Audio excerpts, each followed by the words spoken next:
Hello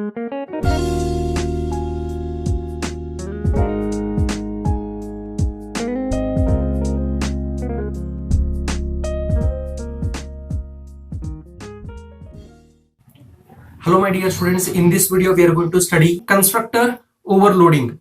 Constructor overloading is same as that of the function overloading, which we have already learnt in the previous chapters. So here the constructors do not have any return type, but it can have different number of arguments and different types of arguments in it.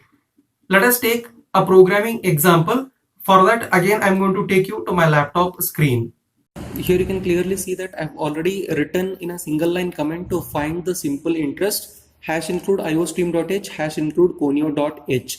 Now we are going to define a class called simple interest without any space, curly open brace, and then we are going to write the data members as floating type of data, that is principal amount, next rate of interest and time duration, and we want to calculate simple interest and as SI.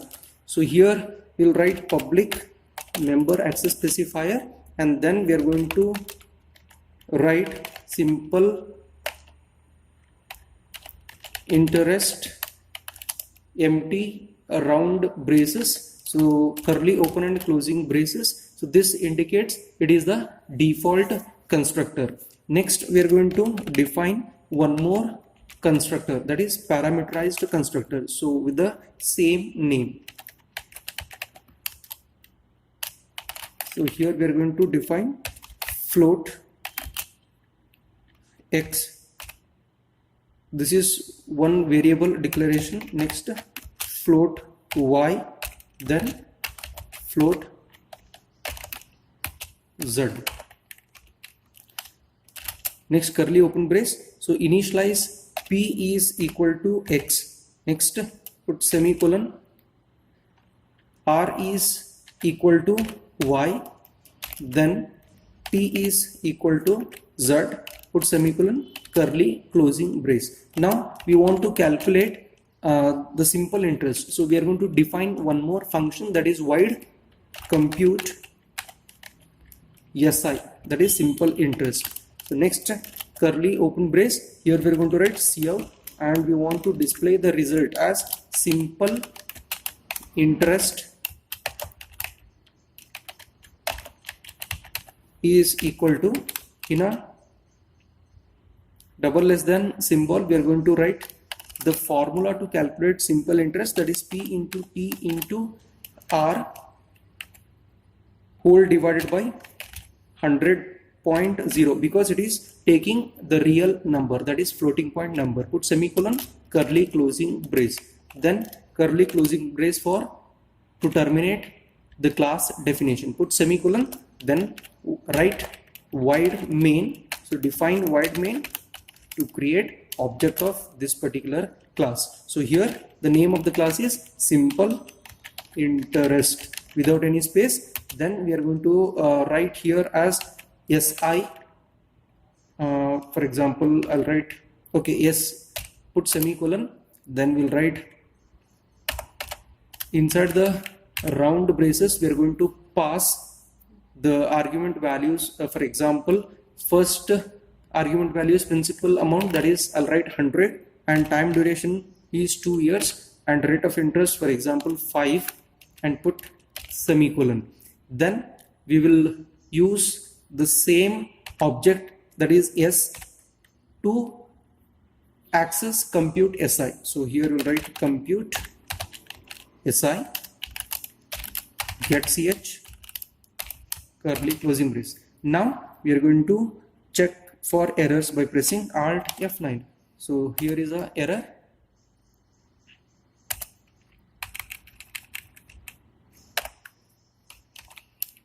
You can see here now it is success. Then go for executing this program by pressing Ctrl F9.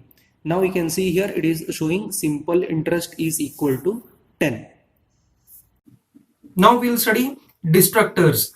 As we know that constructors will get automatically invoked as soon as the object of the class is created. Similarly, destructors will get invoked as soon as the object of the class is destroyed. Here, destroying an object means deallocating memory location occupied by the objects initialized by the constructors. And destructor name always begin with the tilde symbol.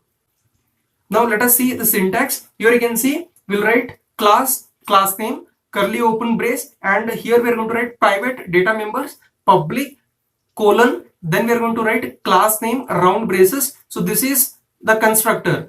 Now we'll write tilde symbol and then class name round braces. So this represent destructor, curly closing brace and put semicolon. So this indicates the termination point of the class definition. Now we'll take a small example of class definition. Here we'll write class counter, curly open brace, private int counter, then public. Here we are going to write counter as a constructor, curly open brace. Here I am going to write counter is equal to 0, curly closing brace. Now tilde symbol, counter, and then curly open and closing braces, and again one more curly closing brace and put semicolon. Here the first counter function represent constructor and the second counter function represent it is a destructor. Now let us study the writing rules for destructor. So destructor name must be same as that of the class name, but it must be preceded by a tilde symbol. Destructors do not have a return value. They take no arguments, hence destructors cannot be overloaded. The most common use of the destructor is to deallocate memory location occupied by the object and initialized by the constructor.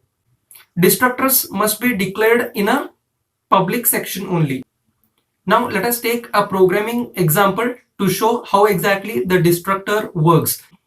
So in order to see how exactly the destructor works, you need to execute this particular program, and you can trace this particular program by pressing F7 button. Here you can see I have written in a single line comment to show the use of destructor. Hash include iostream.h, hash include conio.h. Now let us define a class called num, so curly open brace, and here we are going to declare one private data member as int x, then public member functions. Here we are going to declare constructor. So whenever I say declaration, you need to put semicolon because we are not defining them here. So next we'll write the normal function with the return type void display that displays the result, put semicolon. Next declare tilde symbol and num. So this tilde symbol num indicates it is a destructor. You can see that the name of the constructor as well as the destructor is same as that of the class name, and only thing is the destructor is preceded by a tilde symbol. Now let us define all these three functions outside the class definition using scope resolution operator. Now put curly closing brace for the termination of class definition and put semicolon. Now we'll move on to defining the first constructor. So just recall how exactly we can define the function outside the class definition. So syntax for defining member function outside the class definition is, first we are going to write data type, then name of the class, scope resolution operator, and name of the function. So here function do not have any return type because it is a default constructor. Now we are going to write num as a class name, scope resolution operator, num, and round braces. So that is the function. Next curly open brace, and here we are going to write cout in double quotation mark. We will write in constructor.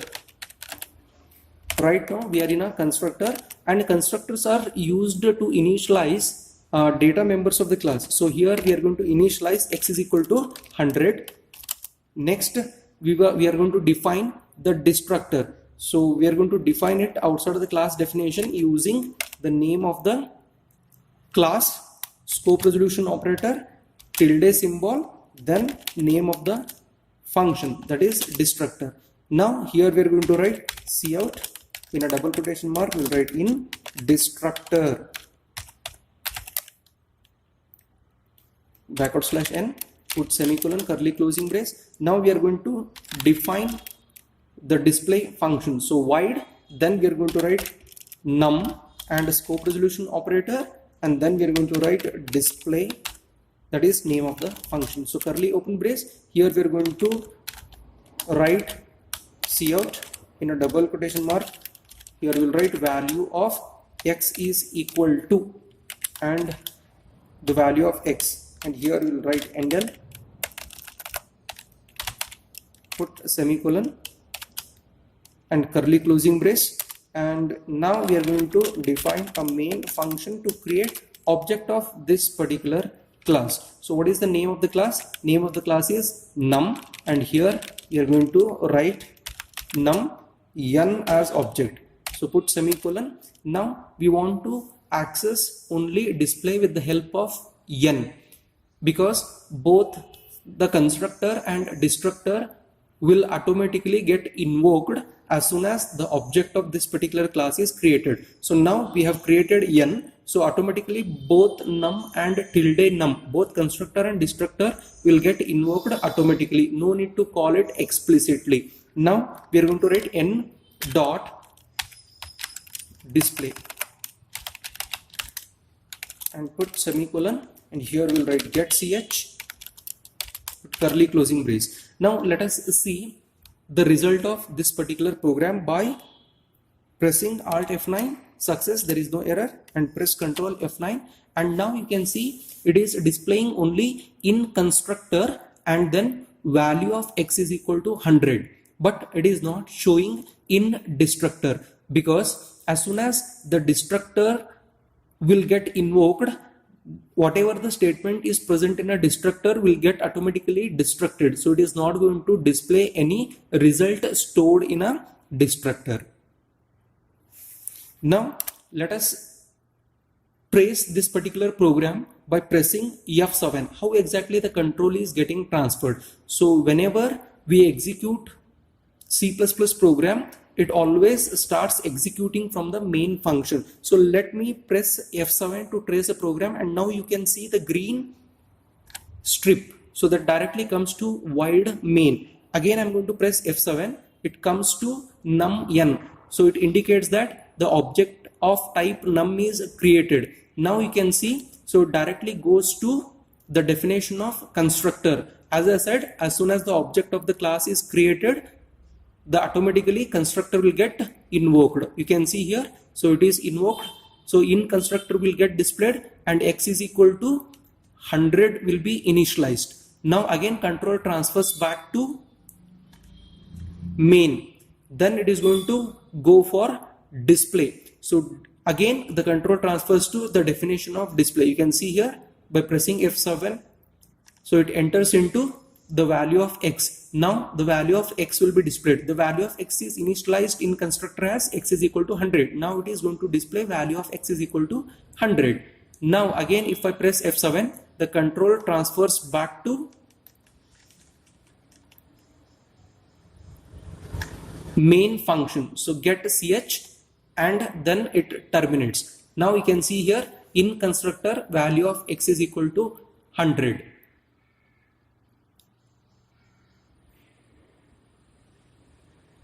And you can see here the third line in destructor. So when we executed this particular program second time, then it is showing. So before it displays the result, so in destructor was not displaying.